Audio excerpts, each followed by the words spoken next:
Some new information here on breaking news we've been following over the last couple of hours on the city's southeast side where a fire destroyed a home overnight. So this is on a street called Schley Avenue. That's where we find KENS 5 reporter Sarah Duran. Sarah, I understand that you just got an opportunity to speak with fire leaders. Have they told you anything new about this fire?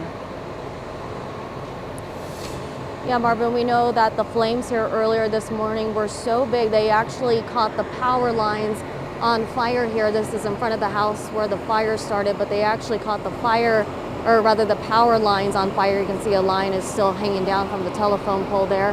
Now, the battalion chief was able to share a little bit more information about the house where this fire started earlier this morning. We now know that the fire started in the front living room of this home and then spread to the neighboring home, catching the carport on fire. And I think we showed you that during our last hit. But in that house, that family was inside, but they managed to escape and safely.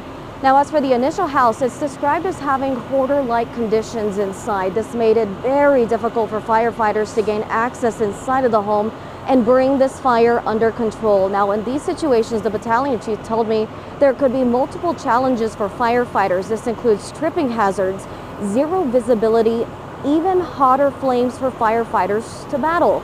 Now, nobody was home at the time, but neighbors said somebody does live in this home and possibly won't have a home to come to now that it's been completely torched.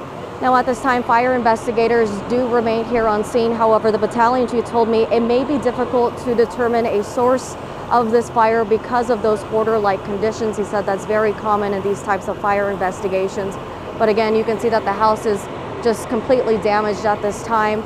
For now, the area of this neighborhood is blocked off as fire investigators continue to look at the scene. But for now, we're live on the east side. Sarah Duran, KENS 5.